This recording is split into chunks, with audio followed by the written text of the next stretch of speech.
Welcome to This Explainer. Today, we're unpacking a truly intense, defining chapter in modern history, the crisis of India's democratic order in the 1970s. We're going to use the source material to look at exactly how a system designed to protect freedoms was suddenly and dramatically turned on its head. Okay, let's jump right in. Picture a morning newspaper, but the editorial columns are completely blank. How on earth did a nation built on robust constitutional freedom end up publishing blank newspapers to its citizens? It's a pretty wild example of censorship in action. To understand how the world's largest democracy actually reached this point, we really need to trace the steps that led up to it. To make sense of this whole period, we're going to break it down into 5 parts: background to the crisis, protests and total revolution, conflict with the judiciary, the emergency declared, and finally, lessons and legacy. All right, Part 1. Background to the crisis, the economic heat. So, the economic heat was literally boiling over for ordinary people. We are talking staggering inflation here, jumping by 23% in 1973 and then a massive, devastating 30% by 1974. I mean, imagine your daily groceries suddenly costing a third more in just one single year. That kind of economic pain, it translates directly into massive public frustration. And it wasn't just rising prices. The country was basically buckling under multiple simultaneous strains. You had 8 million refugees crossing over due to the Bangladesh crisis, followed by a war. Right after, the U.S. government completely halted international aid.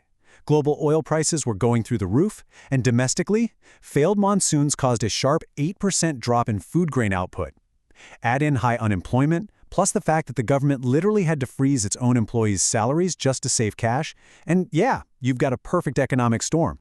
This brings us to a really painful gap between political promises and ground reality. Back in the '71 elections, the ruling Congress Party campaigned on this huge, powerful slogan, Garibi Hatao, which means remove poverty. But the reality? Social and economic conditions didn't improve at all. They plummeted. That profound disconnect, the promise of a better life versus the harsh reality of empty pockets, that was the match that lit the protests that followed. Which leads us to Part 2, protest and total revolution, escalating tensions. Things escalated incredibly fast. In January 1974, it starts with students in Gujarat agitating against food prices and corruption. By March, that anger spreads to Bihar, where they invite Jayaprakash Narayan, or JP, to lead them. Then, in May, the pressure reaches a whole new level when a 20-day nationwide railway strike literally paralyzes the entire country's transportation network. Finally, June 1975 hits, and the ruling Congress Party suffers a major electoral defeat in the Gujarat Assembly elections. The ground was just completely shifting beneath the government's feet.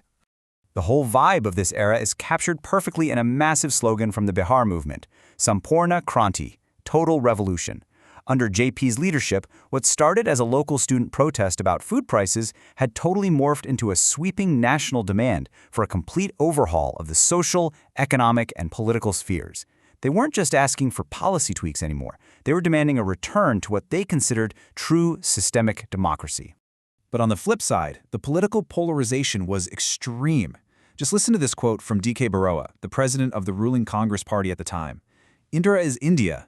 India is Indira." This right here perfectly illustrates the opposition's biggest fear. They felt that government authority was being fully converted into personal authority. The lines between the leader, the party, and the nation were getting dangerously blurred. Now for Part 3, conflict with the judiciary, constitutional standoff. Behind the scenes, there was this massive institutional crisis brewing, a total standoff. On one side, Parliament claimed the power to amend or abridge fundamental rights, like property rights, arguing they needed to do this to implement pro-poor welfare programs. On the other side, the Supreme Court drew a hard line, maintaining that Parliament simply did not have the power to amend the Constitution in any way that curtailed fundamental rights. The government saw the court as a conservative roadblock to welfare. The court saw itself as the ultimate protector of constitutional limits. Something eventually had to give. And give it did in Part 4, the emergency declared. The pressure cooker explodes. The climax arrives on June 25, 1975.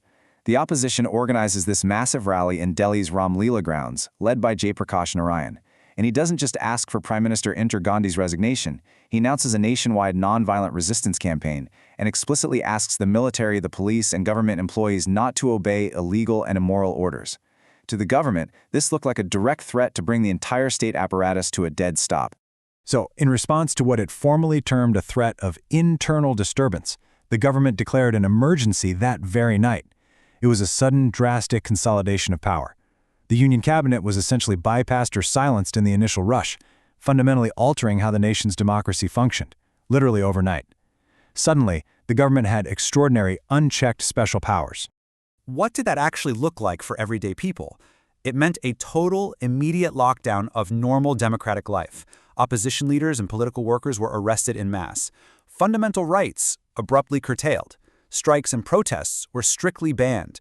And they imposed a severe pre-censorship regime on the mass media, which, you guessed it, is exactly what led to those eerie, blank newspapers we talked about at the start of this explainer. The government controlled exactly what could and couldn't be said.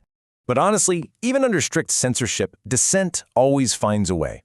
Right after the declaration, a clever anonymous ad was placed in the Times of India, formatted exactly like a standard obituary.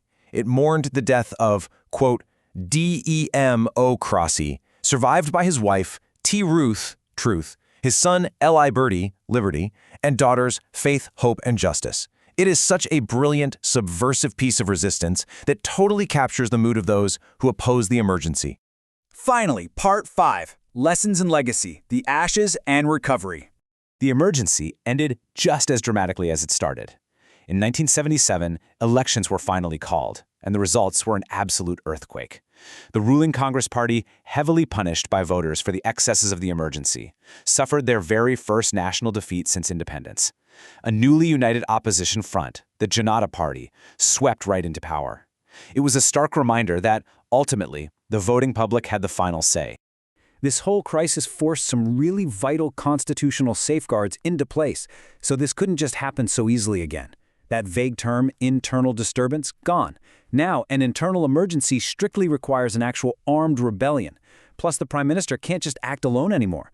Advice to the President to declare an emergency has to be given in writing by the entire Union cabinet. Crucially, this period deeply awakened both the public and the judiciary to fiercely defend civil liberties. And voters learned a big lesson too. They hold the power to severely punish governments they view as dictatorial, or honestly, even just unstable and quarrelsome. Politically, the legacy of the emergency completely reshaped the landscape. The Congress Party shed its old umbrella character and became a heavily ideologically based organization centered around a single leader. In response, the opposition realized they had to unite, giving birth to this powerful strategy of non-Congressism. The post-emergency elections also sparked the rapid rise of backward caste politics in North India. This brought entirely new social groups right into the heart of democratic power, eventually paving the way for massive affirmative action reforms. Which brings us to the end of our explainer. We've seen the breakdown, the authoritarian turn, and the spectacular democratic rebound. So I want to leave you with this final, really provocative question drawn from the source material. Despite this massive, unprecedented crisis, does the rapid recovery of the system and the immediate return of elections prove that democracy in India is ultimately unbreakable? It's a fascinating thought to ponder. Thanks for joining me on this deep dive into the chapter, and keep questioning the world around you.